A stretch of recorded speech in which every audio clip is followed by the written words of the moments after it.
Neonic Void Productions presents.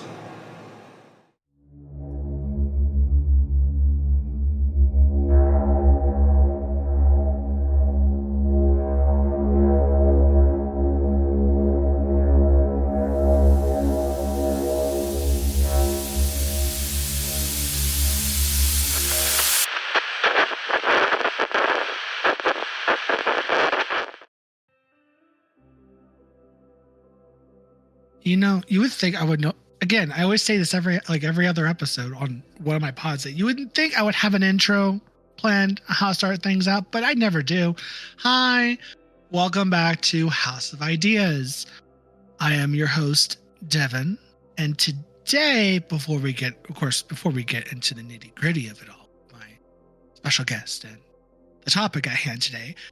In the description below, along with everything else, like I say with every podcast I do, there's a link to the link tree down below that'll take you to the other podcasts of the Neonic Void Productions. You want to learn mythology, you want to listen to some D&D, you want to learn about scary movies and other spooky shit, or learn about books. All the podcasts for those will be in the description below, as well as the YouTube channel.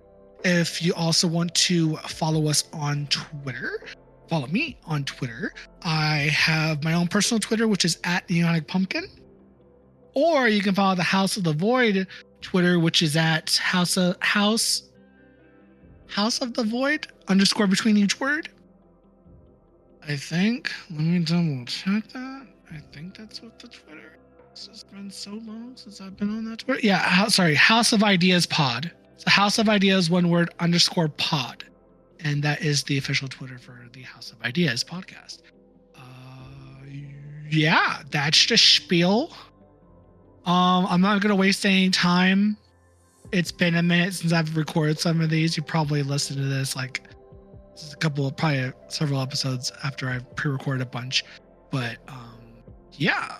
So today I am joined with Theo Chase, or on Twitter, you would know him as, or know them as Rock Throwing Man at Twitter. Yeah, Rock Throwing Man. It's a nonsensical name I've used for years, but okay. You can find me everywhere as it. So. Oh, bet. Link to his Twitter or at his Twitter name at whatever will also be posted on the description below, so you can go follow him on everything. Today, actually, I'm getting ahead of myself.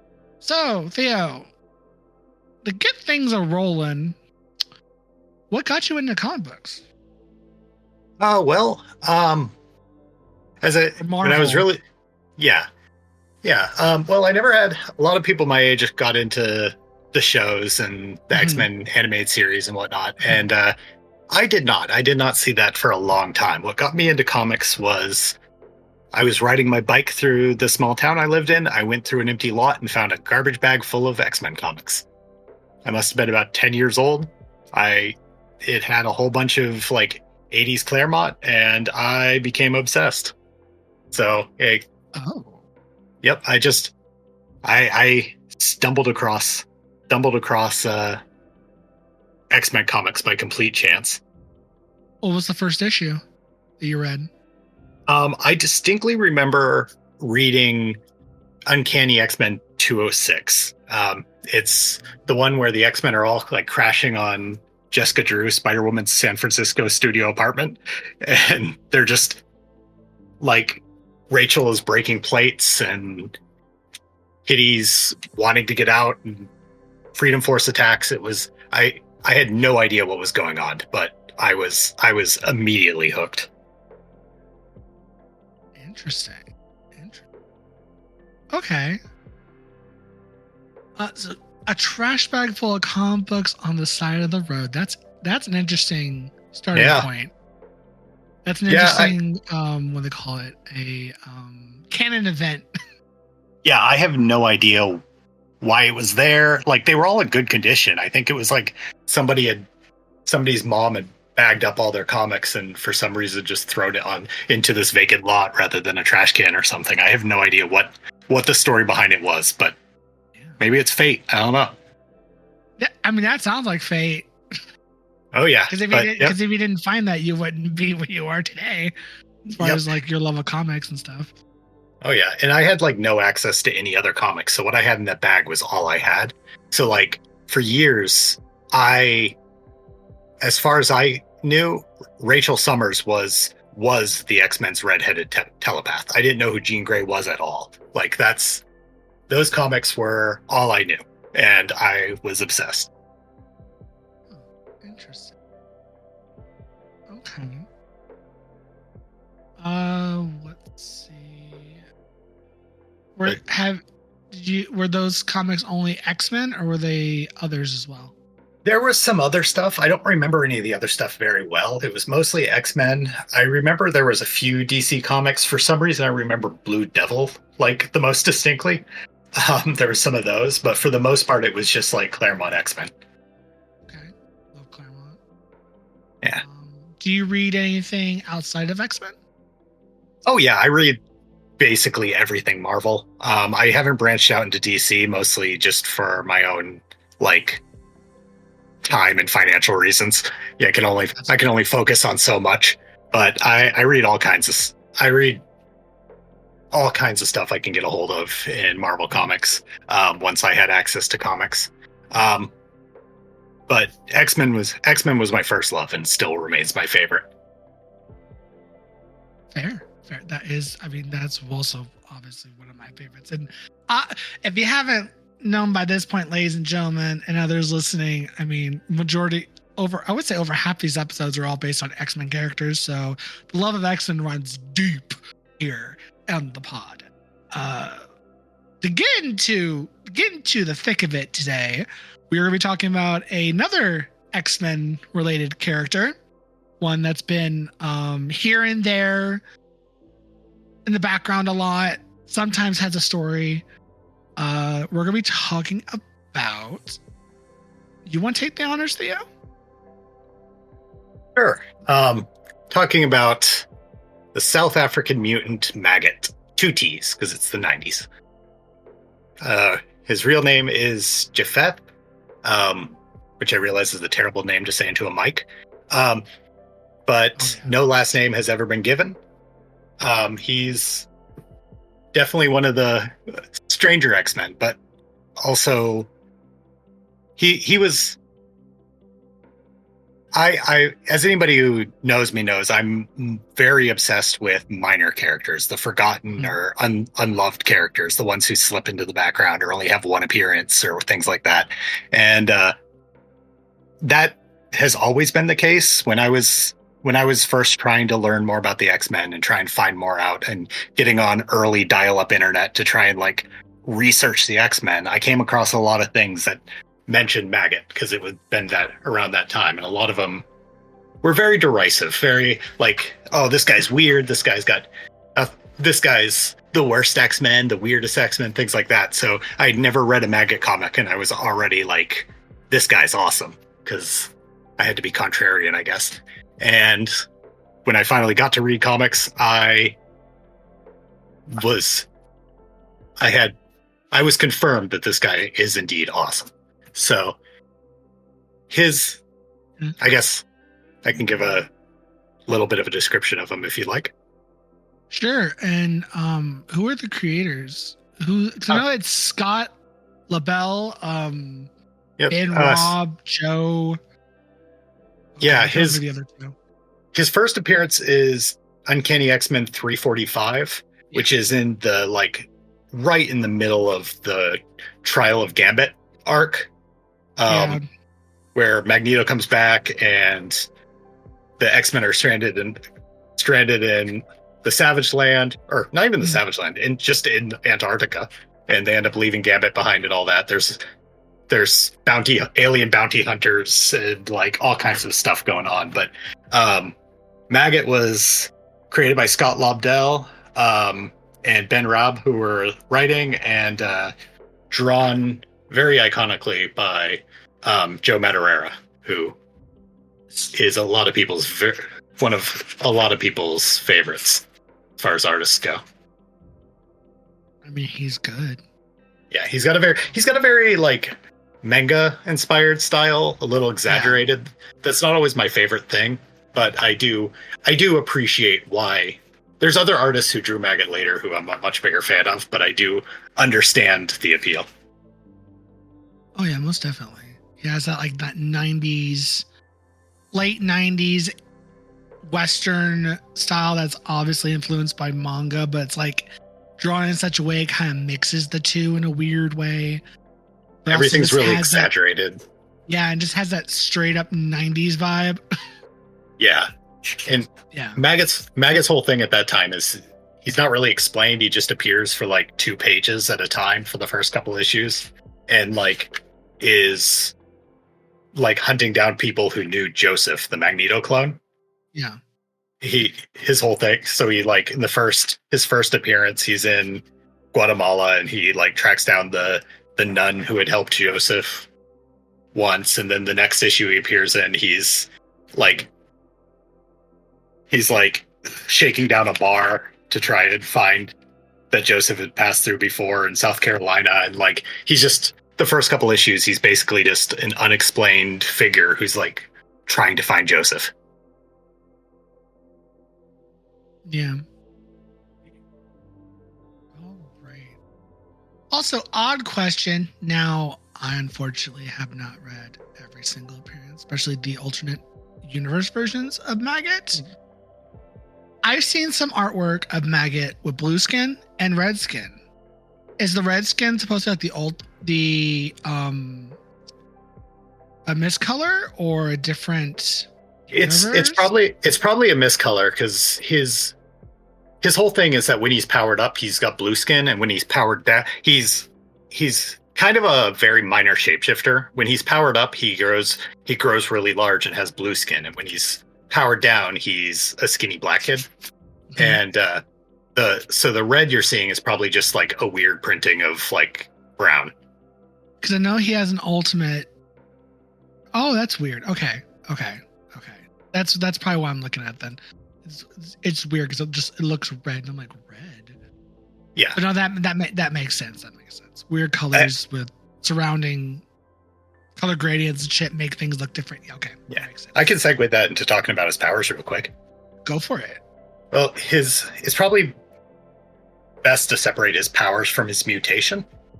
His mutation is what most people know about him. He has, rather than having, it's a weird one. It's definitely one of the more out there mutations. Basically, instead of having a digestive system, he has two large, they're called slugs a lot, but they have carapaces and legs, so they wouldn't really be slugs. They're more like centipedes or millipedes.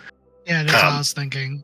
Myriapods, I think, is what they actually are. Is if you've ever seen Nausicaa, Valley of the Wind, the Studio Ghibli movie.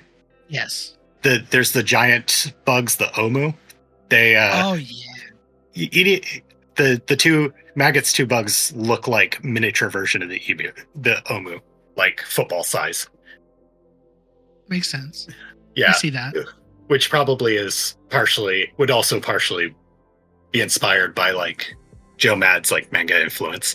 But yeah, so he has these two maggots that he's named Eenie and Meanie, that instead of a digestive system, he has these two independent maggots who come out and eat things. They can eat anything, rocks, metal, trees, whatever, toxic sludge.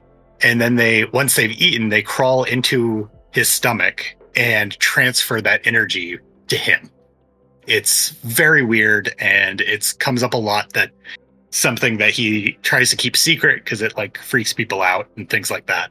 But his power, in contrast, is basically the same as Strong Guy's, where he absorbs energy and converts it into physical mass and strength.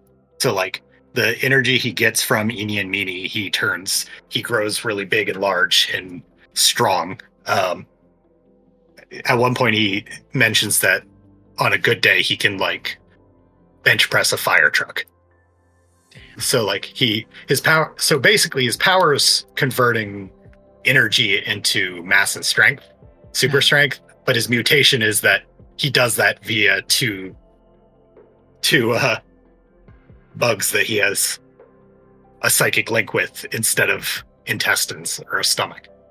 It's it's definitely a more out there power. One of the interesting side effects of this power, though, is that because he has this link with Eenie and Meanie, he has a natural telepathic resistance. So anytime a telepath tries to get to his head, they get stuck in a like in this like link, this psychic link of theirs that kind of gives them a backlash that disrupts their focus and can like induce feelings of fear and foreboding. So even like formidable telepaths like Emma Frost and Psylocke have mentioned that it's really hard to get into Maggot's head because of this power. Interesting. Yeah. I was about to say he has telepathic resistance and Yep. That's interesting that whatever the quote unquote slugs eat, he can just turn that back into like just like brute strength. Which, I mean, that kind of means that he can just devour anything that they can, basically. Which, God, if he ever became a villain, he could just eat people. There's interesting ideas with him as a villain that tied to his origin. Well, he could have been in the story. He could have been an original member of the Brotherhood. Oh, yeah. Well, since we're on that, let's segue into his origins. Yeah. So we don't really get an explanation of who he is until X-Men 76, which is the tragic origin of Maggot, they call it. And up until then, it's been he's joined the X-Men by X-Men 70. He's running around. Joe Kelly has been writing him for the most part at this point, because after Scott Lobdell only writes him for like 4 issues or so before Joe Kelly takes over writing X-Men and Maggot joins. And there's a bunch of stories that happen in between there. Maggot's really mysterious about his past. It doesn't really come up. And then all we know is that he had been searching for Magneto, and nobody really, and that he's South African, and that he's young. It's implied he's only about like 17, 18 years old at this point. But we get the flashback issue of 76, which is where they also first explain like how his powers work, his mutation works exactly. And the whole deal in there is that he was one of 5 kids in a family in South Africa, in like rural South Africa during the apartheid. And I guess I should preface, I am a white American. I do not have experience, obviously, with South African apartheid or any of the conflict there. So I've read about it, but it's not the same thing as that being your experience. So like anything I say, take with a grain of salt on that topic. But he lived in rural South Africa. He had 4 brothers or 4 siblings. His dad was a gold miner, who used to be a preacher, I believe. They mentioned that he was a former holy man at one point, and like he and his brothers all have like biblical names, like Japheth and Daniel and Lot. So like that definitely plays a part, I suppose, in like explaining who he is. That's never really addressed very much. But basically he was a sickly kid. He had a swollen stomach. It was believed he had stomach cancer. His family was working all the time to try and afford the medical care necessary for him. And at 11 years old, one day he overheard his mom praying that God would take him away, basically. And that's a really rough thing for a kid to hear. So he decides to spare his family having to worry about him. So he steals a Jeep and tries to drive into the desert to kill himself, which is really rough.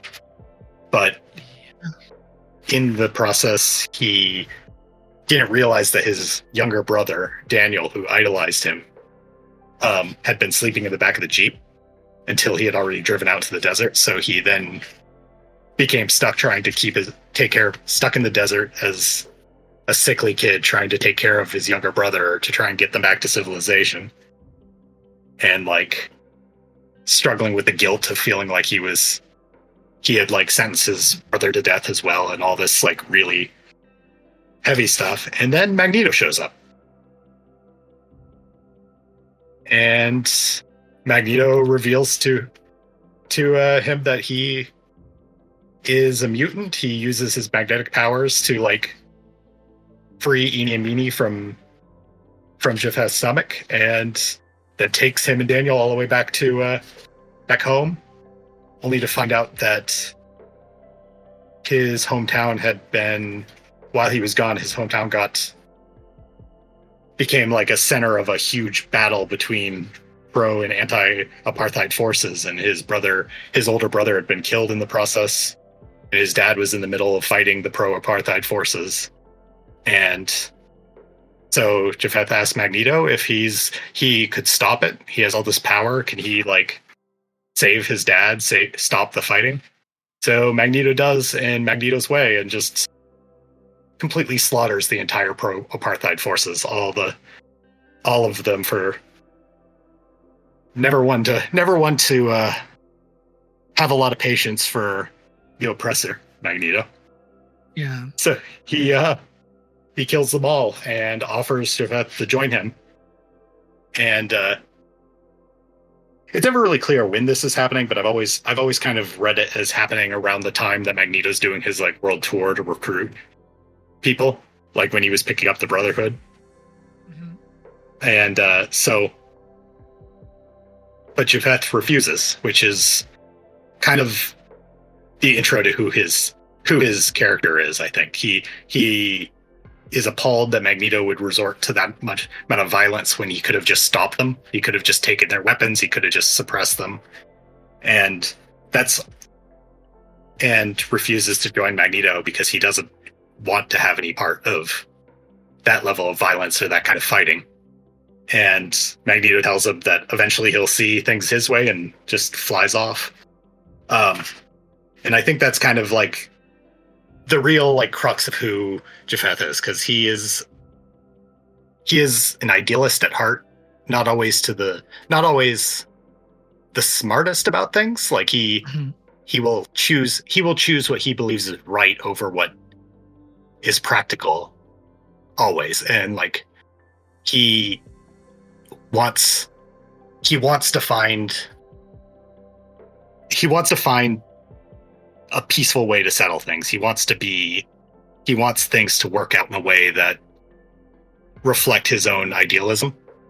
And that puts him in conflict with characters like Emma Frost, who's always practical above everything. Emma Frost is somebody who's going to always choose the practical way to do things right and try and see things as they are and do what needs to be done and necessary evil. Where characters like Japheth like Maggot are always going to try and find the better way. He's much more on the like the idealistic side of things rather than, and that makes him make mistakes a lot too, and why he isn't always the most successful in being an X-Man and being a hero is because he has that sense. But like at the same time, he's also somebody who at 11 years old stood up to this larger than life figure that he had thought of as an angel or a devil like the night before. Like he looked at Magneto, who had saved his life, and still decided to stand by his own ideals instead. Which is the kind of character beats I find really interesting. It doesn't always necessarily mean that he's making the right choices, but it does mean that the choices he makes come from a really interesting place. Mm-hmm. Of course.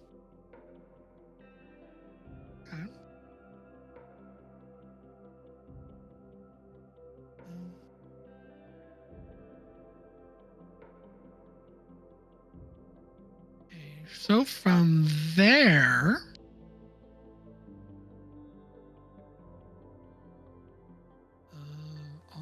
lost my train of thought. Lost my train of thought here. I got caught up in listening to you. I lost my train of thought. Right before that issue, though, Yeah. We get the X-Men 75, Mm-hmm. which is the giant size special where we there's like a running arc through X-Men up to that point when we don't know anything about Maggot or his relationship to Eenie and Meanie and why it works the way it does.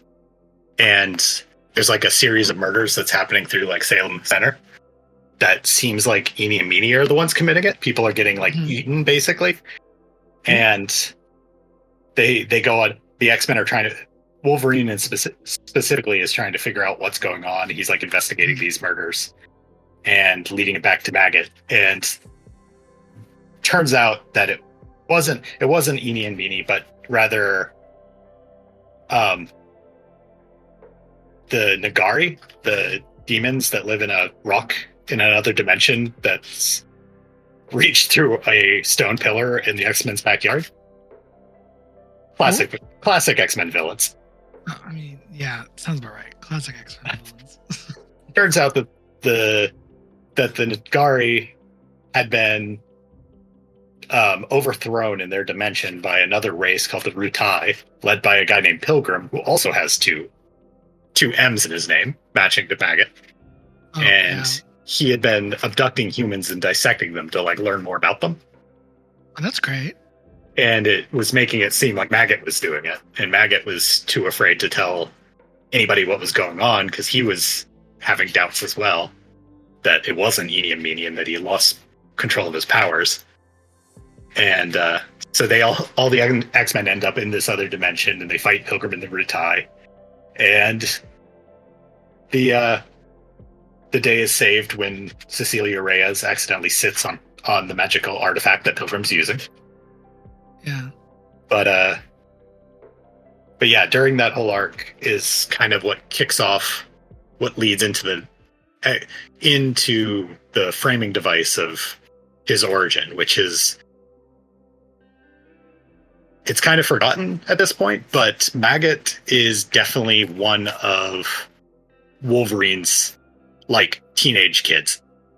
It doesn't last very long because Maggot's not in the book very long, but starting in 75 when they end up teaming up in the Nagari dimension and like going into Maggot telling Wolverine his story in 69 and like there's like this running thread that Maggot and Logan are like Maggot starts like looking out for Logan and being the one who recognizes when like Logan's not doing all right, and Logan reaches out and is willing to give like Japheth like somebody to talk to and stuff in a way that's very it's almost like Marrow was supposed to be the teenage sidekick for Wolverine in this run, and instead Marrow stabbed Wolverine in the face.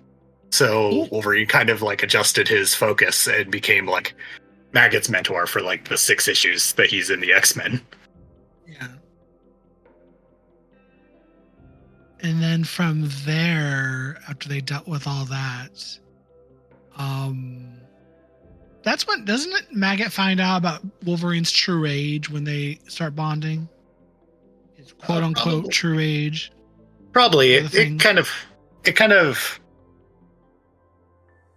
like I said, there's just scenes where like Logan will be like away from everybody trying to recover from whatever trauma he just like went under, and Maggot will seek him out and check on him and make sure he's okay. And like Wolverine's the one who like Maggot comes out and tells his backstory to and explains, like reveals how his power goes, and like it ends with them like the whole issue ends with being like Maggot being like, oh, then there's even more to tell, and Logan's like, save it, we got time, we got plenty of time, just take it easy. And then he like covers for Maggot when Storm comes back and finds him in Storm's room, because he had been hiding in Storm's room to avoid a medical checkup, basically. Mm-hmm.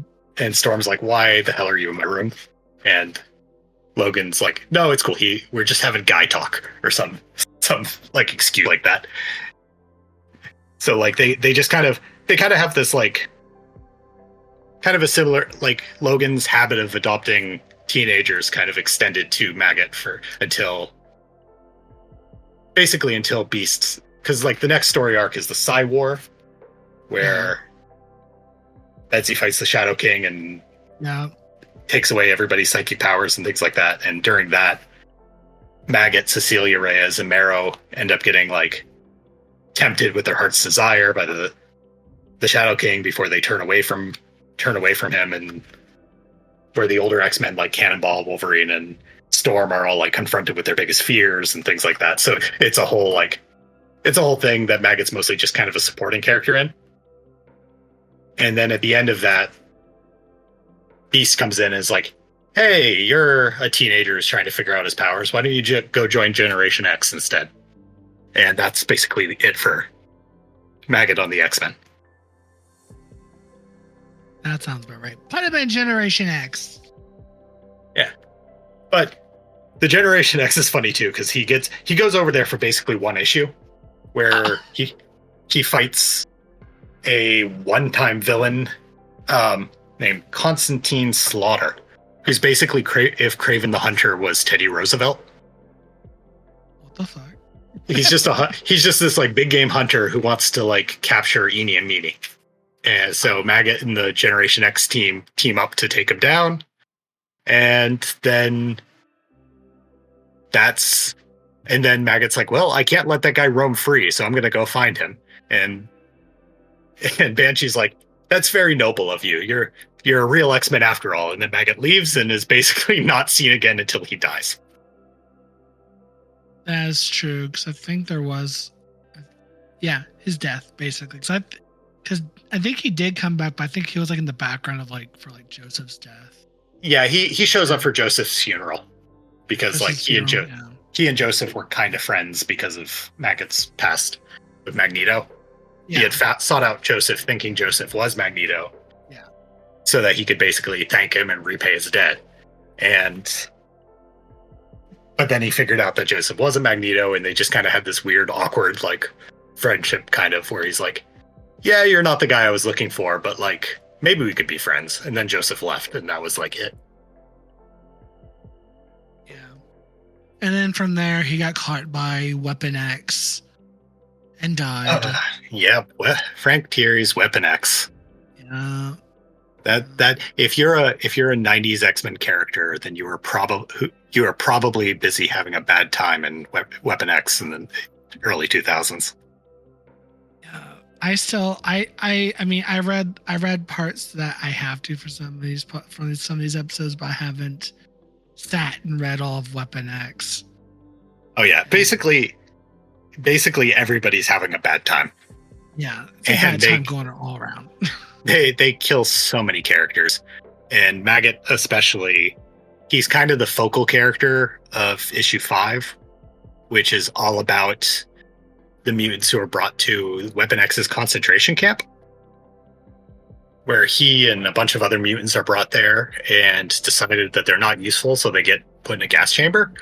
Because if there's one thing Weapon X isn't, it's subtle. So he and Sienna Blaze and Polly Provenzano and Bulwark and a bunch of other minor characters get killed off pretty unceremoniously in that.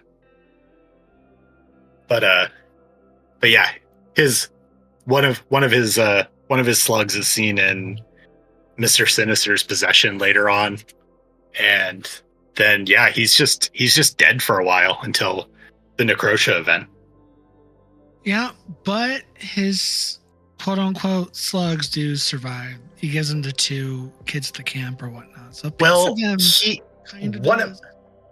one of them goes into the chamber with him. He's seen holding one of his slugs in the chamber, and the other one he gives to some kids, Billy and Wendy Taylor. But those kids get taken away, supposedly to get taken out of the camp by a Dr. Windsor. But then it's later revealed that Dr. Windsor is Mr. Sinister, so you have no idea what happened to those kids. And the slug that they had with him is the one that you see in a tank. So It's That's unclear if he's alive. Yeah, it's That's some buffoonery. Fucking Oh, yeah. Mr. Sinister. Yep. Mr. Sinister's there. I love to hate Mr. Sinister. Oh, that's what he's for. This is also the series that like very controversially establishes that Mr. Sinister had worked for the Nazis. Oh, So like all of that comes straight out of Weapon X. I can't with that Mr. Sinister. I like the mutant Mr. Sinister. Can we just keep the mutant Mr. Sinister? He's great. I mean, I think there's value to having characters who are just irredeemably bad, but like also like different characters handle things differently. You never know. Yeah. I mean, one of these days I am going to do an episode on Sinister, and it's going to be a good one because I just love how camp he is. Oh. My favorite Sinister story is the one where he like continues to like look in on an old Hollywood radio star that he was like involved with. Have you read that one? That's a wild issue. I have not read that one, but I think I want to go looking for that one. Yeah. I love prehistory. So one of the other things I really love is I love researching like the because like Marvel time, as such as it is, starts at Fantastic Four #1, right? So like everything that happens from there onward is like a specific condensed period of time. But then there's all this like history that takes place before that that's hinted at or shown or things like that, and you get like stories that are set in the past, and I always find those really interesting, and I'm always like seeking out these like stories that take place in like the 30s and 40s and 50s. Yeah. And so Mr. Sinister is of course a character that comes up a lot in that because he's been running around since God knows forever. Yeah. So, but there's the one story where he's like really fascinated by this like old Hollywood radio star that he meets, and I always wonder if she was somebody he thought might have like great mutant potential or something like that, because like that's the same reason he interacted with Rasputin, all of them. Yeah. So, or the Black Womb Project. Oh gosh, the Black Loom Project. Again, whoever I get for Sinister, be ready because I'm gonna be dragging that fool. Oh yeah. But to continue on with Maggot, so from Yes. there, after his death, he did come back at a later point due to a mix of magic and the techno-organic virus. Yes, that's during the Necrotia event when Yeah. Selene uses all that to resurrect like every dead mutant under her control. Yeah, where she becomes a big, giant kaiju-esque woman with a big ass. Yeah. Yep. Classic. I But just yeah. remember the ass frame. Yeah.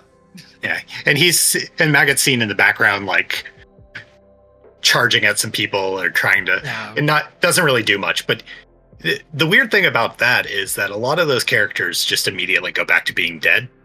Like as soon as the Yeah. event's over, they all just kind of return to the grave. But Maggot doesn't. Yeah, he does.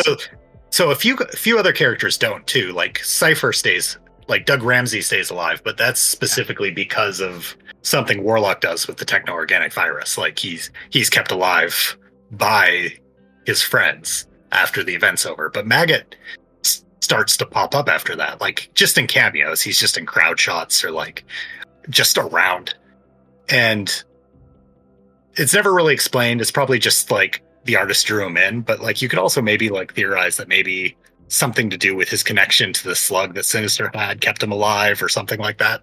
Because like there's not really an explanation why, and like I said, it's probably just like the artist wanted to draw him in or something like that. So because he was in the I guess Cyclops was having a speech in DC about the peaceful mutant revolution, and he was seen there, and then he was confirmed to be alive when he and of course one of his slugs went to the first meeting of the quote-unquote mindfulness of mutant appearances, a support group created by Domino, and Nightcrawler.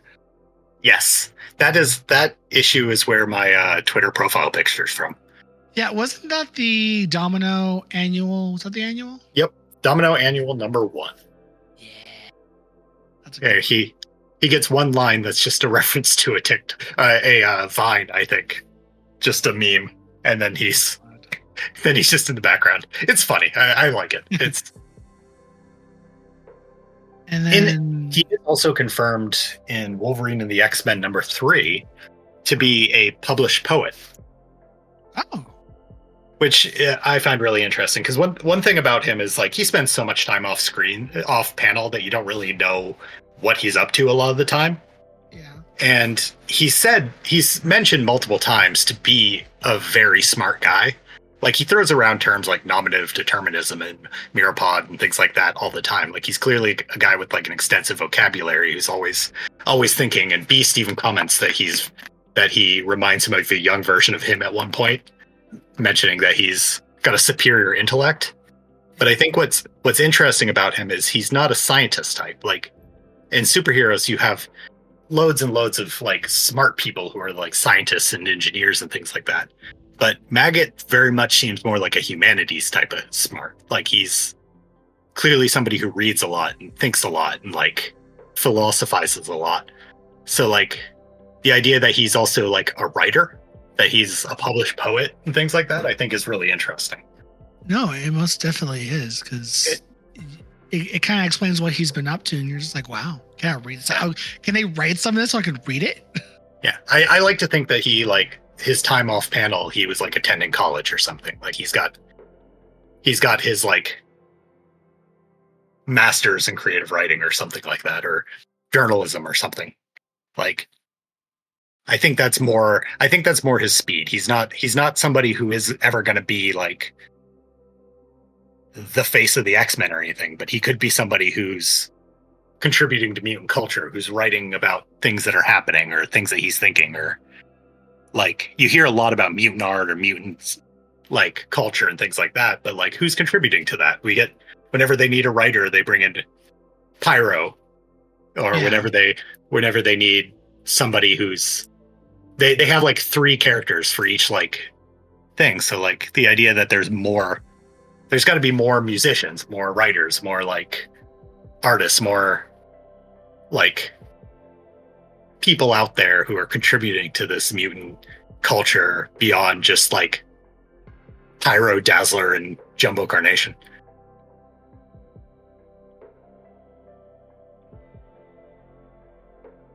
So, yeah. No, most definitely. And then, of course, after that lovely introduction, back to being confirmed to be alive in that support group, he appeared again. Or, what's funny is they actually have it here where it says like, it's him or a cosplaying lookalike. And I'm like, what? Where he appears to be waiting in line for the X-Men themed 17th birthday party of Quentin. Yep, they have Hellfire Club. There's a whole issue about Quentin Quire's Hellfire Club birthday party, and there's a bunch of people showing up in costumes dressed as like famous X-Men characters, and then a guy who is very clearly just Maggot shows up, and somebody's like, "Oh, nice throwback costume," and let him in, but like. He doesn't have any lines or anything. It's just like a one panel like bit where and the bouncer was like, who would dress up as Maggot? And it's kind of a jab at him since he's lack of popularity or whatever.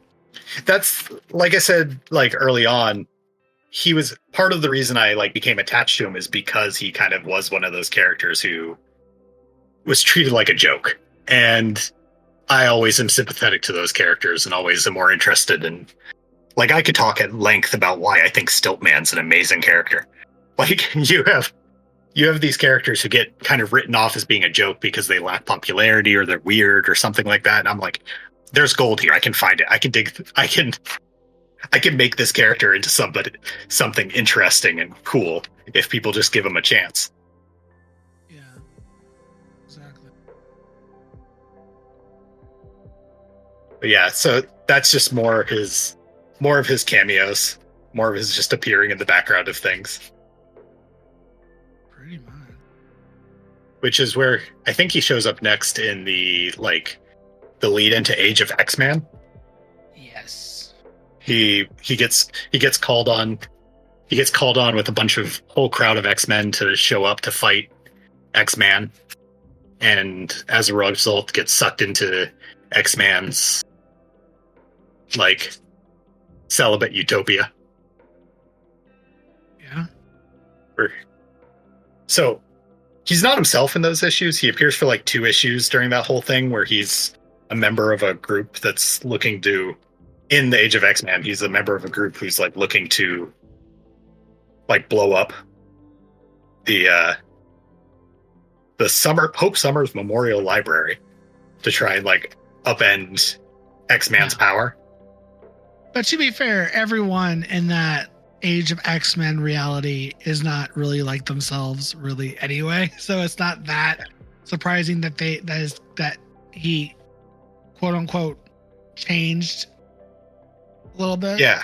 It is interesting that he's changed to be somebody who is so uncompromising in his views that he wouldn't side with Magneto, because Most Magneto killed a group of people who are some of the most terrible people in history, who killed his brother. He was still unwilling to compromise on those values as a kid.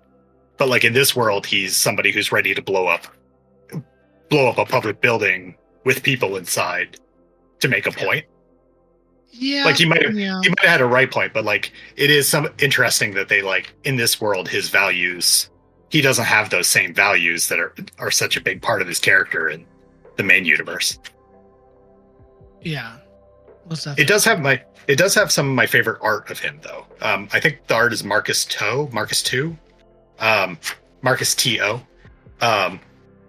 who's drawing it, and there's a panel of him feeding one of his slugs a sandwich, and that is that's one of my favorite images of him ever, because he's just I just love the idea that he took the time to put a sandwich together to feed to them when he didn't need to, because they'll just eat rocks if they want to, but he can't eat a sandwich, but he'll make Eenie and Meanie a sandwich.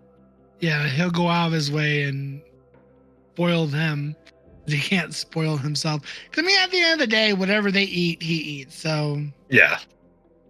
He also fights Rockslide in this issue, and is in a really, really cool artwork. It's one of the few times he's depicted as actively changing color, because sometimes he's just drawn blue sometimes, and other times he's drawn with his regular skin. And this one, he's throwing a punch, and as his arm turns blue, so he's in the midst of powering up, which I think that's cool.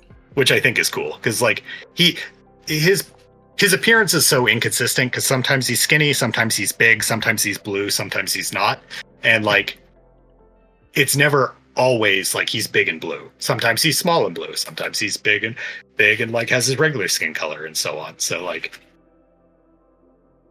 but it's definitely, it's good art, even if it isn't really him in that world. Yeah, he's changed because of the reality they are in. And of course, after the end of the Age of X-Men, he's allowed to return back to the real world after, of course, the whole storyline. Nate realizing the flaws of his reality and blah, blah, blah, blah, blah. And of course, him and a bunch of other mutants are allowed to go back to the regular reality continuity than being in this one or in that one. Yeah. And then from there, we go into arguably one of the best eras of the X-Men, and probably my personal favorite, the Krakoan era, House of X. Yes, he gets to be pretty much a background cameo in most of this as well. He pops up in various places. One point you see him hanging out with Barrow, which is cool because they used to be teammates. I think that's cute. Another time he's shown kind of canoodling with Monet in the Green Lagoon, which is an interesting pairing. Right? That's one thing about him that's interesting is, so as much as I love the character, his early appearances in the 90s, he kind of leaned into a specific character trope I find really annoying, which is the insecure teenage boy who hits on everybody, bordering on like sexual harassment almost. Mhm. He's not that bad. He's not like Marv Wolfman's Beast Boy or anything, but like he's still constantly like hitting on Storm and Jean and Cecilia Reyes all the time. And it's a little annoying, but he's usually being good natured about it, and everybody kind of takes it in a good nature fashion. And it's really just him covering up the fact that he doesn't want people like thinking too hard about like why he disappears all the time whenever it's mealtime and things like that. But in House of X, he is like shown at various times like being really like close to Monet or Magma or different characters. So the idea that he's getting into having relationships with people when like he's always been so closed off from everybody during the Krakoa era is interesting. Did they ever? I don't think they ever did, but I might have missed that. Did they ever confirm if Maggot is LGBT or if he's just? They have not, and like aside from like him being in the background, like sitting close to Monet or Magma, he does at one point, like during the Generation X thing, have like little hearts around his head when he's like sees Husk. When he meets Husk for the first time. So like I think you could probably read it as him being attracted to women. But I think if there's anything to like LGBT to read from Maggot, I think it's his gender, actually. I think Maggot is one of the things I find interesting is that he always refers to Eenie and Meanie, who are essentially extensions of himself, as girls. Mm-hmm. And as his girls. And I always wonder a bit if maybe there's a potential story there of reading Maggot as being non-binary or like a trans woman. Interesting. That there's the synecdoche there of him referring to this extension of him as being female. So you could read Maggot as being somebody who maybe isn't completely like connected to his own like gender in a way that. So like there's no confirmation one way or another of if Maggot's straight or if he's bi or if he's what. But I think the most fertile ground of where you could read Maggot as being LGBT is reading him as being trans or non-binary. Interesting. I do find it funny because when I was looking up Maggot when I first learned about him a while back, it might have been just because it was Wikipedia. Because I was like, Google Maggot, who's Maggot? Way before this pod. And it literally says a flamboyant South African mutant. I'm like, flamboyant? Oh yeah, I think that's more in relation to like early on in the Kelly run and stuff like that. There's a constant trend of all the other X-Men being like, if this guy doesn't stop talking, I'm going to lose my mind. Because he's just constantly like talking and rambling and making jokes and like flirting and things like that. So like, and he always dresses up in like suits and stuff when he's like, until he gets more comfortable. Like there's kind of a change around when he and Wolverine start bonding, and I guess he starts feeling opening up where he stops wearing suits and starts wearing like tank tops and like sweaters and things like that a lot more. He starts kind of the entire Psy-War, he's running around in a like jersey that says Malcolm X on it, which I think is amazing. So like he's always kind of hit X-Men 70, which for the record is maybe one of the best X-Men books ever published, which is the first one that like, it's the one where where Cecilia Reyes and Marrow and Maggot and all the rest of the X-Men have to like come together to get rid of the bomb that's in Cyclops' chest and like Juggernaut attacks. That issue is one of my favorite like comic issues of all time. But in that issue, he has this whole bit where they finally are trying to figure out what to do with the bomb and they just feed it to Meanie. And everybody's like, and Meanie just like eats the bomb and problem solved. And Maggot's response is just to like stand there in his like crisp white suit and like strike a pose and talk about how great he is. Which of course is all like a cover of like his own insecurities about like his past and like his powers and things like that. But it's still a lot of fun to read this like gregarious like teenager basically who's just thinks he's the greatest but is never like obnoxious or arrogant about it. Just kind of like, I'm great, aren't I? This is me and the girls here to save the day. Yeah. But of course, in the Krakoan era, he did have a lot of cameos, as she stated. He's in the background a lot, and he does have a few scenes here and there. But unfortunately, he was murdered by Craven, the hunter. Yeah, that page. Somebody sent it to me on Twitter that day, and I was a little upset, but it's fine. It's whatever. It's Krakoa. Everybody comes back. Yeah, I mean, it was before the latest Hellfire Gala, so I mean. Oh yeah. Yeah. Well, yeah. Everybody did come back. Yeah. He also has a appearance in Vida Ayala's Children of the Atom, where he and Pixie and Magma are like this like ad hoc crew that like go in to like confront the characters of that book. Yeah. I think Vida Ayala has talked about how they were just suggested Maggot as one of the characters in that group, and they never actually read any Maggot issues, so they didn't really know anything about him. So he's just kind of there. He's fun though. He gets to show up on the cover once, which is kind of a rare treat for him. Fair. And But the most important, I gotta say, we were talking beforehand, and you said you hadn't got around to this one, but the most important Krakoa era Maggot story is Marvel Unlimited Infinity Comic 35 through 40, written by Alex Paknadel. I think that's how you say his name. And it's one of the like Marvel Unlimited comics, one of the like scroll up and down ones. Yeah. And if people aren't reading those and have access to them, they really should. Those Unlimited comics are some of my favorite things Marvel's putting out right now. They give so many writers a chance to like delve into minor characters and like ideas and things like that the main books don't get a chance to do. And this in this specific run is easily one of my favorites, though admittedly I do have a Maggot bias. But yeah, no, the basic premise of this story is that Maggot is brought along on an X-Men mission for the sole purpose of cleaning up the radioactive waste left over from the villain they're fighting. And Maggot's has thoughts about this, about how he's the cleanup guy. He's the toxic crud eating slug guy now, and like he doesn't get any kind of respect on this.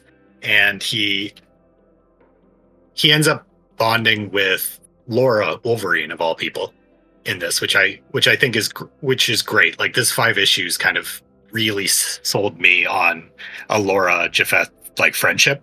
Like they both kind of have this feeling of being the person you call in for dirty jobs, with Laura's like past as like an assassin and things like that, and they kind of bond over that. And Laura, being Laura, is one of the few people who's not like grossed out by eeny and meeny, and they really have this like genuine friendship in just these like 5 issues that like I got really invested in, and harkens back I think a bit to like Maggot and Logan being friends back in the 90s.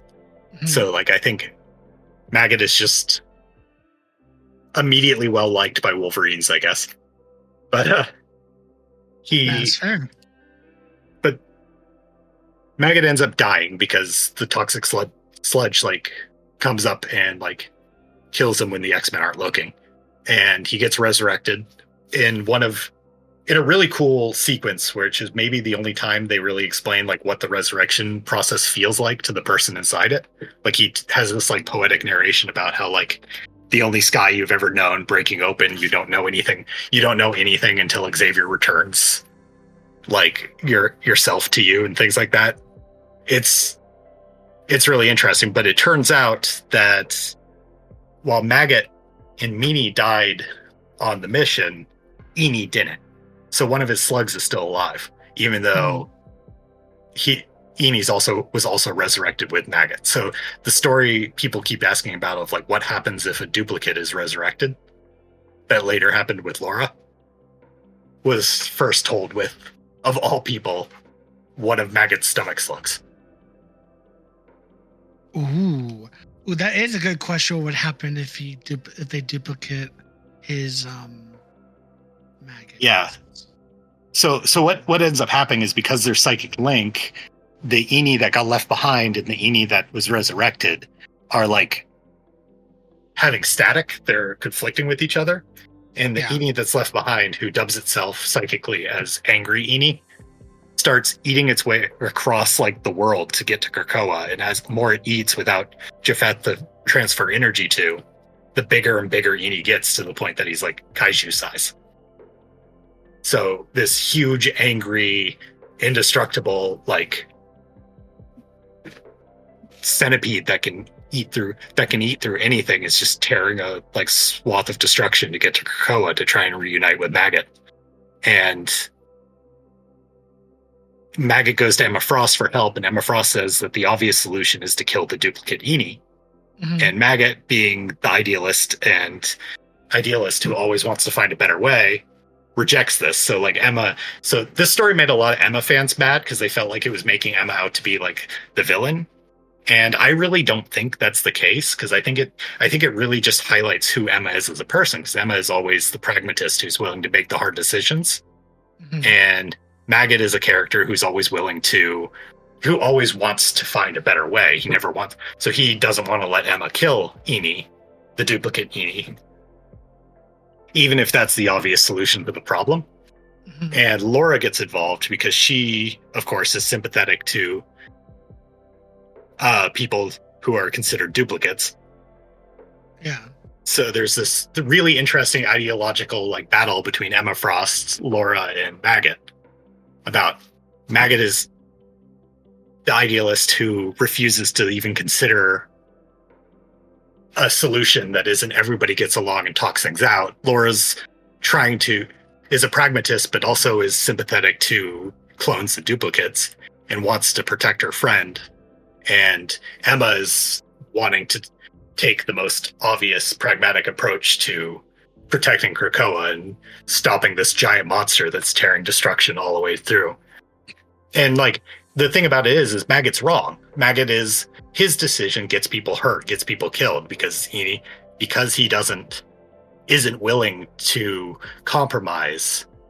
The ultimate result is that this like crazed, like destructive giant monster ends up hurting a lot of people on its way to try and get to him.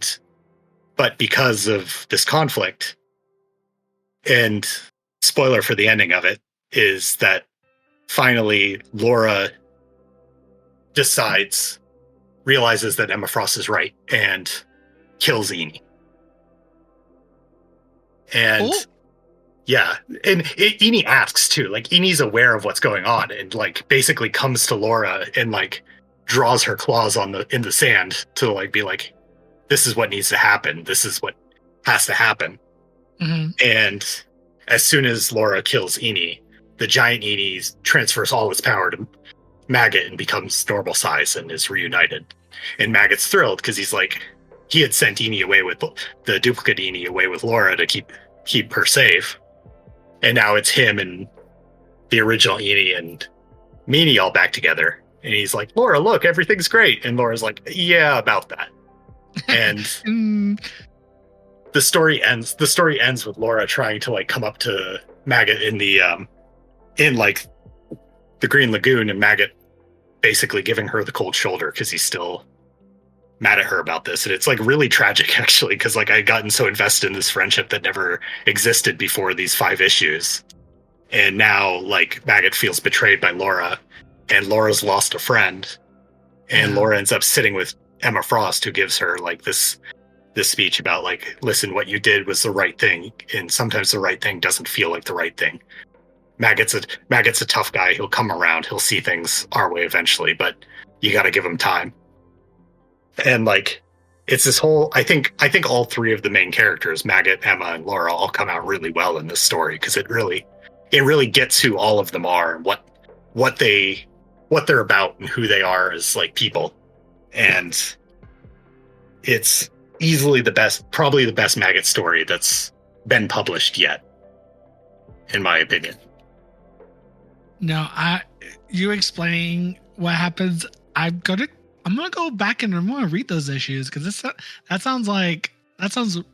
I mean, actually, it sounds really good. So, Yeah. no, I think you're right. I agree because that sounds like a very. Is that like the Unlimited series? Because they go into depth with characters that don't normally get spotlight, like Maggot and others, and they give them like several. They give them like either like 1 to like 2 issues, or they give them a whole like 5 or so or more issues to go in depth on little storylines with these characters. Yeah, there's like a Firestar issue series going on right now in it, and like focusing on her being the double agent at Orcus. And there's a really Alex Packnadel, who writes those Maggot issues, also writes a short couple issues about Doug Ramsey coming up with a Krakoan language, like a written Krakoan language. That's also really, really good. And there's like those Unlimited stories are so good. I'm also really biased because later issues bring back a character that I was championing forever and that like nobody else ever like seemed to care about, which is a character named Gwen Warren, who appeared for 1 issue in Avenging Spider-Man number 16, where and the whole thing was that she was a mindless clone made by the Jackal with DNA he stole from Mr. Sinister. Oh. So she was a giant spider who was with Cyclops' eye beams, and when she was knocked out by the X-Men and Spider-Man teaming up, she reverted to the form of a blonde girl, revealing that the Jackal had made this giant spider monster out of DNA of a spider, Cyclops, and Gwen Stacy. And she gets brought back to the Jean Grey school and is just never seen again. Yeah. And Marvel, in one of these X-Men Unlimited stories, they brought her back and made her a real character and like gave her like an expanded like personality, and like so like this like one-off character who I'd been like obsessed with since I first read her first appearance, and the potential that this character, who doesn't even have a line in her one appearance, gets brought back in an Unlimited Infinity comic. Yeah, because they really hit home with those. He was like, "Hey, do anybody you want," and then all these writers were like, "Bet." Yeah. Oh yeah. There's so much good stuff in there. But yeah, the Maggot issues are 35 through 40, and they're really good. Got it. I will mark that down for myself to read later.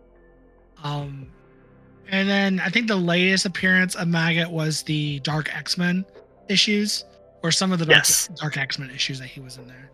He gets to be the like out of place one, because he gets pulled into the whole Dark X-Men thing. He's working with Gambit and Archangel to like free mutants from Orcus, and they end up teaming up with Madeline Pryor and her Dark X-Men.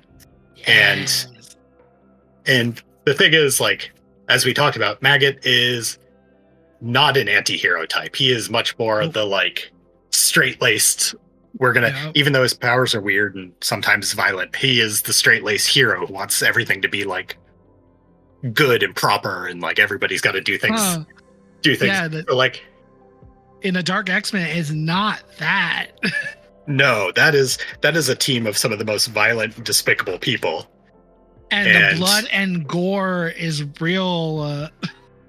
Yeah, so he's the outlier on the team, and he's the one who keeps coming to blows with like arguing with Madeline Pryor, arguing with all of Havoc and the rest of them, and being like, this is not what we should be doing. This is not who the X-Men are supposed to be.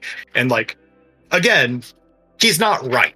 Like at this point, like this is something that you have to be willing to make these compromises in order to survive. Yeah. But he can't make those compromises. That's like his major flaw as a character, is that he's incapable of being flexible in like how he does things. So he spends the issues he's in being like, Gambit, this isn't right. We shouldn't be here. We shouldn't be working with these people. We shouldn't even be considering this. But it's like, bro, Madeline Pryor, she's fine. She's great. She's just Yeah. gonna fuck him up for her dead sister, you know? I mean, to be fair, he's mostly coming to blows with like Azazel. And like, That is true. A literal and, demon like, from hell. yeah, Right. he's mostly has a problem with like the actual villains on the team. Madeline Pryor just happens to be who's leading them, and who he's having the ideal. But he ends up leaving Yeah, he does. the Dark X-Men to basically hang out with the Morlocks, Yep. which right after a whole bunch of them get killed. So I guess they could definitely use the extra manpower. That is true. They could most definitely use the extra manpower. Oh gosh. So but that was his last appearance, because I don't think he's appeared in anything else since then. I mean, Granted, that was only like a month or two ago. So yeah, that was not long ago. So yeah, that's it. That's recently. Yeah, that's all of Maggot's appearances. He's never even been in like a movie or cartoon or anything like a lot of other characters. Yeah, I was about to say I don't think he's ever appeared in the in any of the cartoons or the films. Nope. Yet. Yeah. I mean, I think it'll be a while before we see Maggot in anything, though. That's true. I guess it just all depends on, honestly, where they're going to go with the X-Men when they bring him into the MCU. Yeah. Unless he's going to be in Deadpool 3, which, I mean, honestly, that could be a possibility for all we know. They did some crazy shit over there, so. I mean, they brought in, like, Angel Dust and Negasonic Teenage Warhead, so, like, who knows what characters they're... And they're literally bringing in Elektra from, like, the Daredevil Elektra films. Yeah. They're literally bringing in her, which I'm like, what? My concern there is that you bring a character like Maggot into a Deadpool movie, he's just going to be a joke. That is true. And true. Like, I'm a little defensive of that. And like, admittedly, that's not always fair, but the sometimes characters have a reputation of being like, isn't this ridiculous? And he gets that a lot, and sometimes it doesn't. Though I will say there is an issue where Deadpool is talking to the audience and states that Maggot is his favorite X-Men. So I think that's one of the like Weapon X First Class issues. He's talking about, he refers to Wolverine as everybody's second favorite X-Man. The first, of course, being Maggot. So it's a joke, obviously, but you could read it as Deadpool's favorite X-Man as Maggot. So I mean, again, it's not too far fetched if they actually do it. Yeah. But just hopefully it's if they're gonna do it in a jokey manner, make it like tasteful and funny, not just to be like, oh, no one likes Maggot. Who's Maggot? Yeah. Because I mean, the more I learned about Maggot, the more I know that people do like Maggot a lot, and the people that do obviously really, really go in. I jokingly refer to myself online as being like the number one fan of Maggot, but there's a surprisingly large contingent of people who just really love this character, and I've got to meet a lot of them through being online, and like he's got a lot of love behind him, and people who have read his stories know that he is a great character and a really interesting one, and one that has a lot more going on than just being the toxic crud eating slug guy. Of course. And those of you listening, do yourself a favor, look into Maggot if you don't know about him already, because granted, we talked about majority of the stories here today, but talking about it and reading it are two different things. So experience it for yourself out there in the world of the comic books, and hopefully if he comes back go on. Sorry. I was just going to say a segue on that is, if you go to my Twitter, my pinned tweet, my very top tweet includes a reading guide I made a while back that has like the best, most necessary issues like bolded and all that. So I made a while back, I made a pretty thorough reading guide for it. It needs to be updated, I'll probably update it after Dark X-Men's over, but as of right now, it's pretty comprehensive. And if you're interested in the character, he only has like 55 appearances, and only like 20 of them, if that, are even like anything more than a cameo. So like you could knock out all of his like major stories in a couple days. Yeah, agreed. But yeah, so that will be on his Twitter, on the very top pinned tweet. If you want to go follow Theo at Rock Throwing Man on Twitter. Yes. Not calling it X because that name is stupid on Twitter. Yes. But yeah, no, it's to sum it up, basically, if you read the Joe Kelly run from the 90s and the Marvel Unlimited Infinity comics that I mentioned, 35 through 40, yeah, those are the series where he's the major player, and they're very good. Joe Kelly's run is underappreciated. The late 90s comics get a bad rap for good reason. There's a lot of editorial mess going on at the time, but the Siegel and Kelly run is surprisingly solid despite the mess that was going on behind the scenes. And Kelly's run with focusing on Maggot is very good. All right. Any final thoughts before we end today's episode on the lovely character known as Maggot? No, I think he's. I will say one personal thing is early on when they wrote him, Joe Kelly apparently had like looked up online a whole bunch of South African slang, and they had so Maggot speaks in like heavy slang that probably isn't even used correctly. One detail I really love is his chosen expletive whenever anything goes bad is he shouts "Sherbert," and I would really love to see that come back because I think that's great.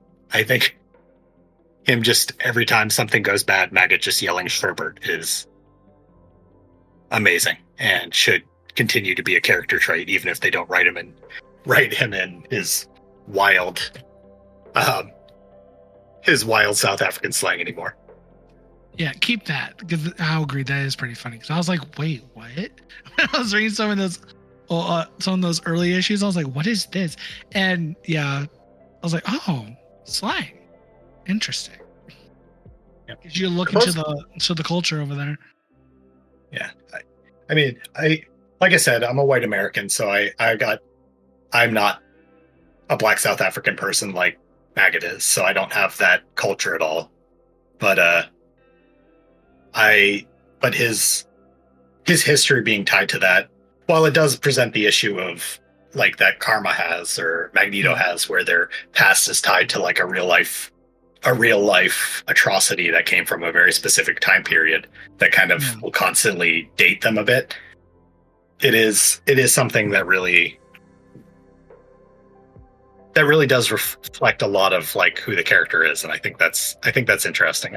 I'd love to hear more people who have that experience or more knowledge in that, like, speak on this character and say more about what it says about him or how it's handled in a way that I don't think enough people have really been able to process. But I will leave that to somebody who actually knows what they're talking about there. That is fair.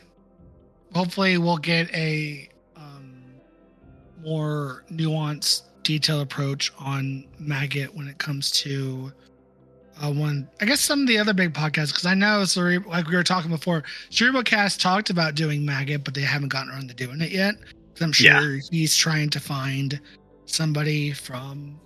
He's almost certainly trying to find somebody who does have that specific cultural background or connection. Yeah. Yeah. To go more detail and explain the history of that. The history and the culture of that side of the world, that part of the world.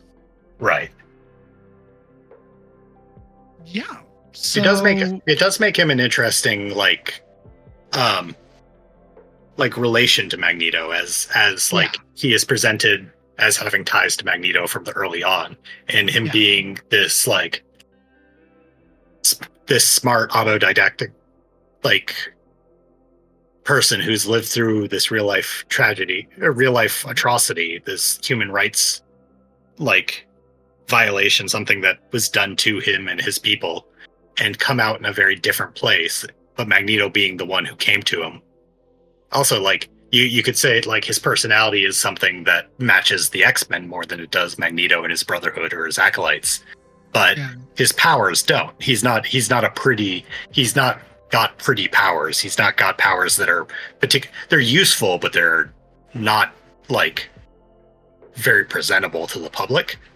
Mm-hmm. So like you could look at, because I'm somebody who believes that when Xavier and Magneto were going on their respective recruitment drives early on, Magneto was looking for people who could be useful, and Xavier was looking for people who could be the face of humankind, he picked pretty smart people, where Magneto picked people who would either follow him or had useful powers or things like that. So like his powers line more up. His powers of basically being able to destroy any substance and be super strong are useful, but they're not pretty. So like Xavier didn't go to him, but Magneto did, despite him being somebody who would have more likely joined up with the X-Men as based on his personality. And when he did join the X-Men, it was like in the period of time when Xavier wasn't around. It was after Operation Zero Tolerance, when the X-Men were like minimal team members, and they had to take in just whoever they could find. Yeah. So there's the interesting idea of like what Maggot is as a reflection of the X-Men versus Magneto's like philosophies. Yeah, because he has because he's kind of, because again, like you said, Magneto went up to him instead of like Xavier or any of the X-Men initially. So, and of course they do have that connection. While I don't think Maggot would necessarily have been part of the Brotherhood in the sense of like the old school Brotherhood. I think so. I think that'd be around when like, because he's stated to be about like 11 or 12 in his flashback, and he's probably around like 17, 18 when he appears in the X-Men. So like there's a chunk of time in between there. So I think because of like the condension of like how Marvel time condenses passage of time, I think like the period of time that Magneto appeared to him would have been around the time that Xavier and Magneto were doing their like world tour recruitment drives. So like that's when Xavier was like bouncing around the Himalayas, and when Magneto was like recruiting Quicksilver and the Scarlet Witch. So like I think if in an alternate reality where Maggot had joined up with Magneto, I think it would have been around the time period that he would have been part of the Brotherhood, like the original Brotherhood. Because that would made him a totally different. That probably made him a totally different person at that point. Yeah, because like joined the Brotherhood. You said earlier that like his power has such a potential for like really gnarly applications, but like if he hadn't had that, like if he wasn't the person that he was, Jafat as a member of the Brotherhood could have been a very scary villain, and somebody who could have been part of that initial lineup in a way that really would have been presented in a very interesting fashion. Yeah, because just the creepy stuff and the gross things he could do. He also would have been a kid at that time too. Like he would have been that would have. That would have been a whole other bag of worms. Yeah. But it's unclear. It's unclear how old. Like, I mean, maybe it is clear. Maybe I missed it at some point. But like, Quicksilver and Scarlet Witch were pretty young at that time too. The X-Men were teenagers. Bobby was like 16. So like, he wouldn't have been that much younger than like the X-Men. So like, true. It wouldn't have been too far out of. It would have been too far out of left field. He just would have been very young. But like, he would have been younger than all of them. Yeah, because Bobby was like 16. Jean was like 15 or 16. And like the X-Men, the comic book ages aren't real, but it's still fun to Yeah. like think about that. But yeah, But he when could you have. do, it opens up a whole bag of worms. You're like, my God, these are little children. Charles is getting an army of children. Yeah, if you could maybe interpret it as like Magneto wasn't gonna like put Maggot on the Brotherhood. He might have just taken him in and like trained him or something until he was old enough. Because like, I don't see Magneto putting. Granted, he some of his people were young, but I like to think that he wouldn't have literal. You could assume that like Quicksilver and Scarlet Witch were like 18 years old. Like, yeah, that's why I kind of assumed that they were like 18, at least of age. So like, he might not have been putting like. I mean, who Silver Age Magneto was as a person and is debatable, but he still wasn't. He was throwing adults into the mix rather than throwing children. Yeah, because with his sister, I think he would have been like, yeah, no, we're not putting children in here. Unlike Charles over here, putting literally 15, 16-year-olds up in the business. But he might have still recruited children. Yeah, like he might have still taken the 12-year-old Maggot and like. But he's like, but you're not going to go into combat, little guy, until you're of age. Yeah.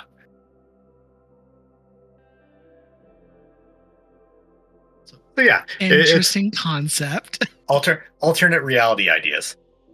Oh, I'm sure I'm surprised they haven't done anything like that, because I would love to see that. I know Maggot did have some alternate versions. He was in the Ultimates series. I think he made a cameo. A version of him made a cameo in the Ultimate Marvel Universe, where he was a teenager in Manhattan, but of course he was killed by Sinister. Yeah, there's also a later character. I don't remember the Ultimate Universe super well, but there's a later character whose whole thing is that he has like a twin brother who's a giant slug, and like you could also read that as having been. But I don't remember much about that character. I just remember people talking about how like, because he does appear as a cameo as somebody that gets killed off pretty off screen. Yeah.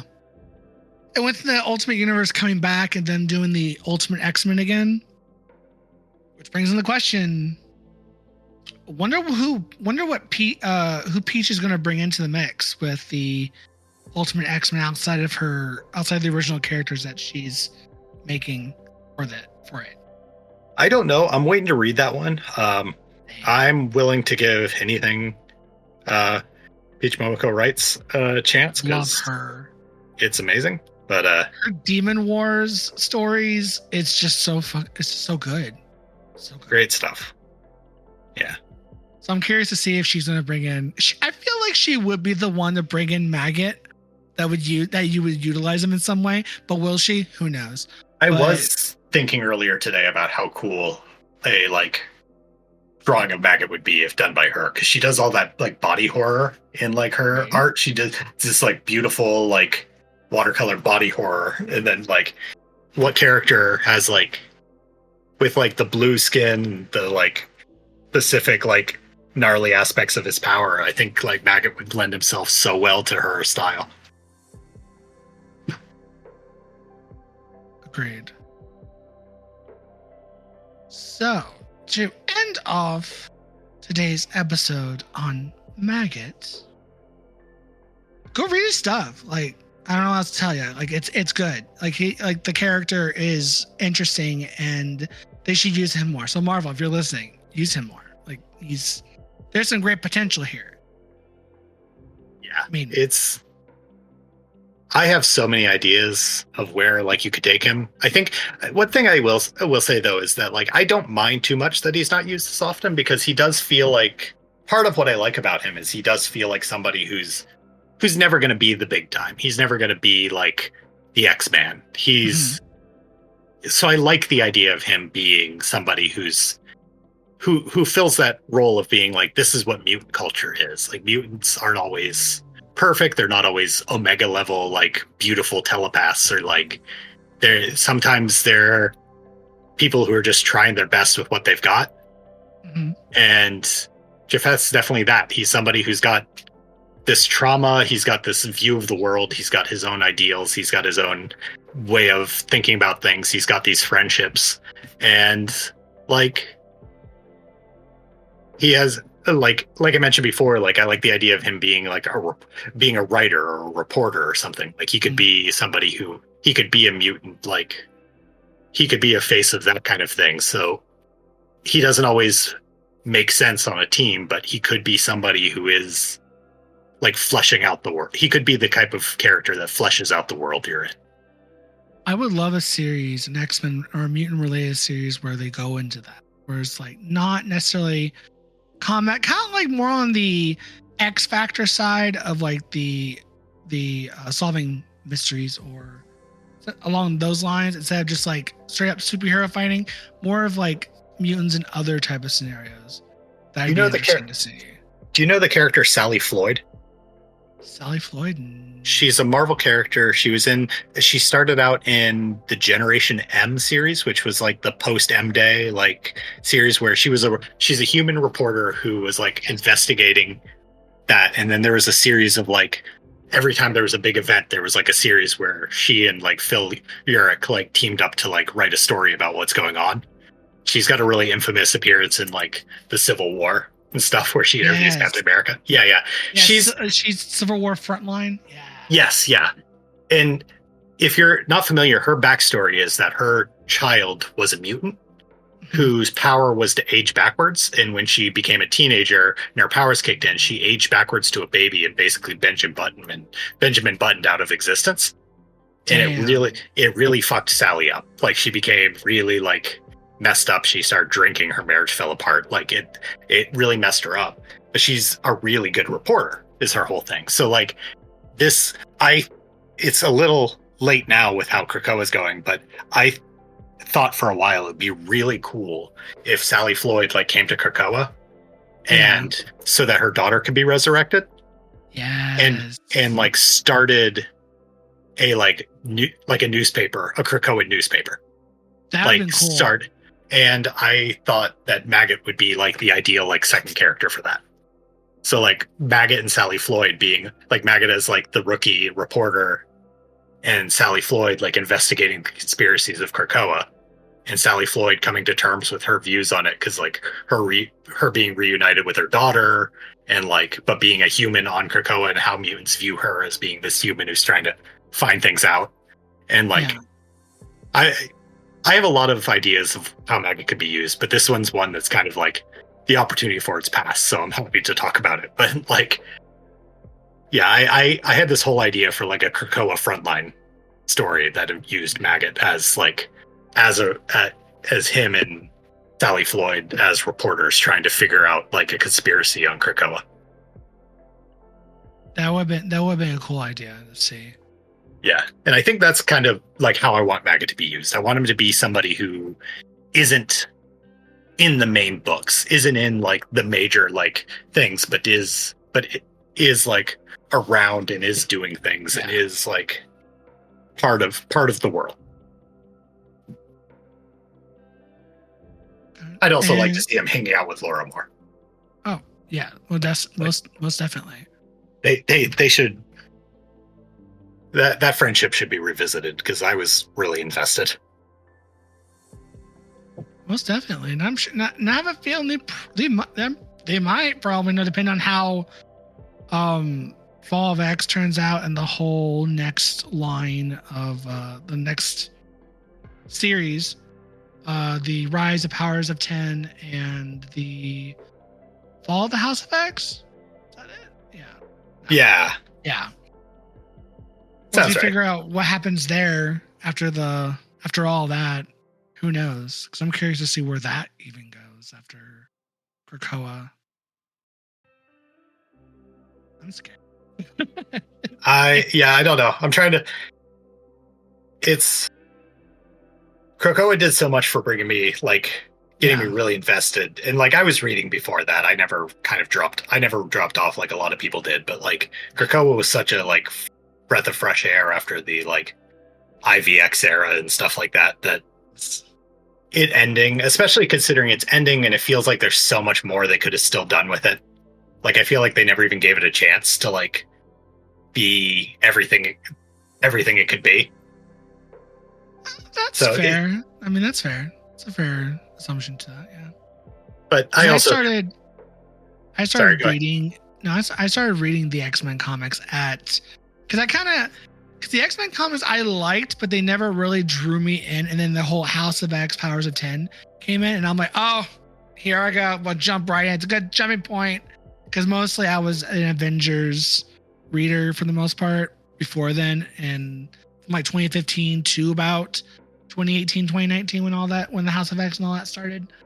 Avengers, Captain Marvel, Civil War 2, Secret Wars, all that fun shit. I was all in that. And I'm like, I need a good jump on point for X-Men. And then that happened. I'm like, oh, bet I'm here. Here I am. And then now it's ending, which I'm not surprised because, I mean, all good things got to come to an end. And I'm still invested because I'm like, gosh, what the fuck is going to happen? They're going to go off planet once they gather everybody and shit. So at this point, just leave Earth, you know? Yeah, Destroy Orcus and peace out.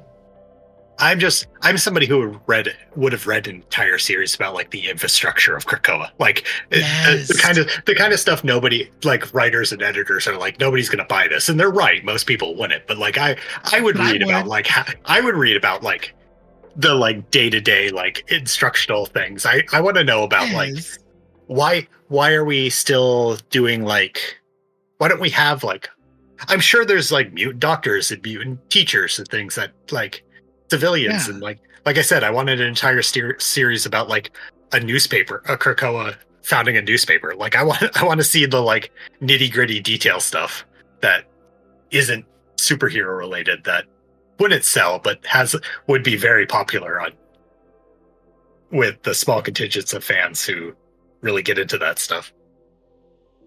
No, most definitely, because I would love to read about all that as well, because that's some of the stuff that I was thinking about. I was like, why aren't they doing this? I mean, I get it. Because again, like we said, ain't nobody going to buy that. Like, why are we going to read a book about the everyday life of the Krakoan?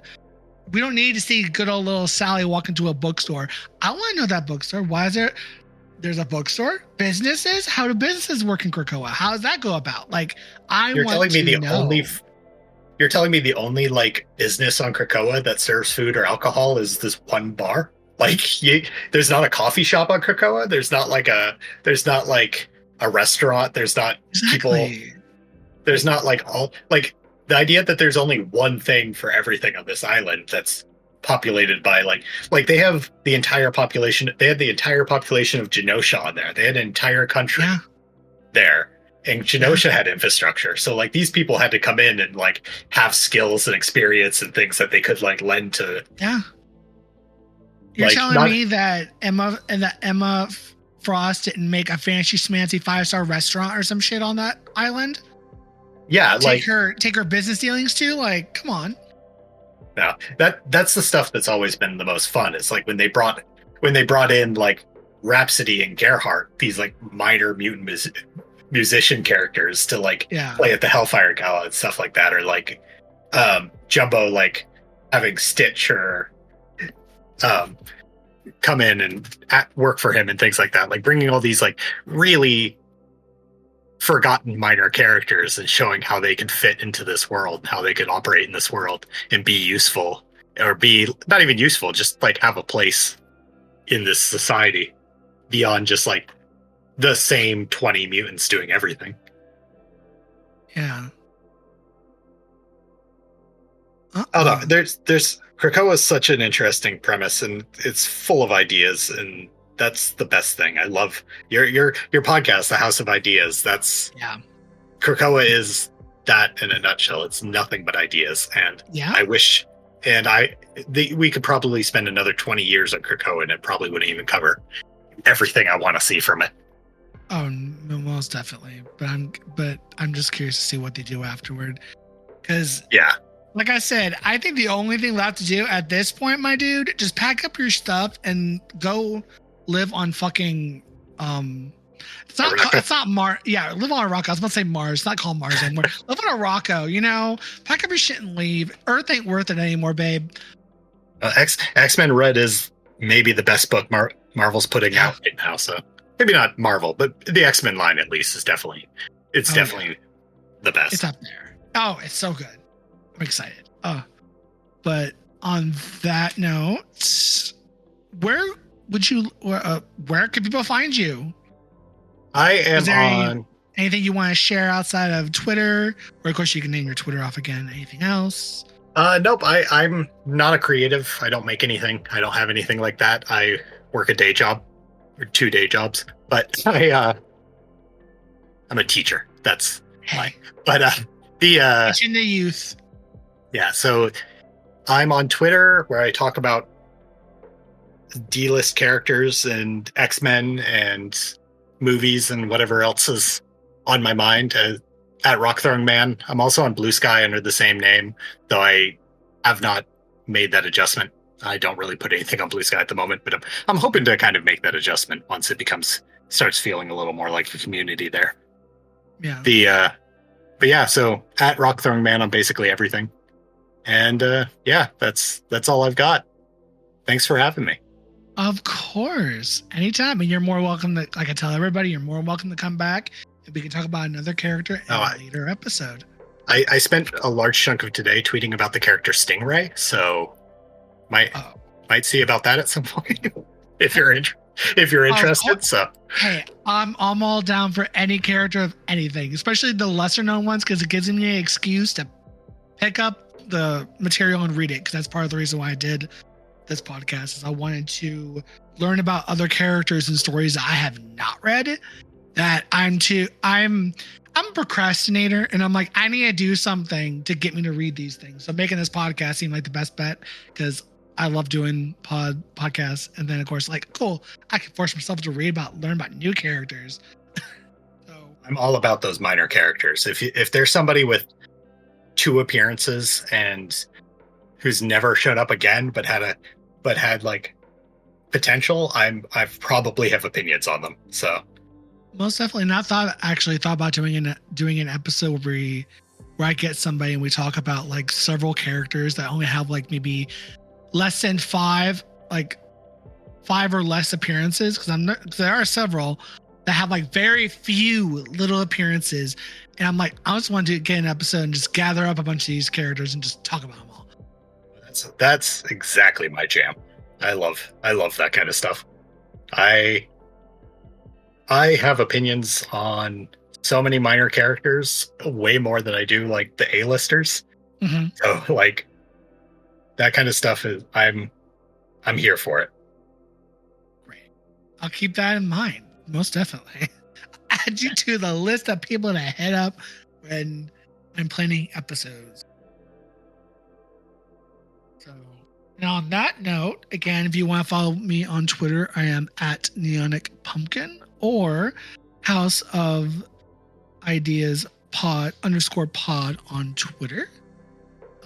Otherwise than that, please go listen to House of Ideas. Go follow Theo on his Twitter to see all the awesomeness there, as well as the reading list for Maggot if you are all curious to learn more about and read about material with him in it. So thank you guys for listening to today's episode, and catch y'all next time as I talk about somebody else with a new guest. Until then, peace out.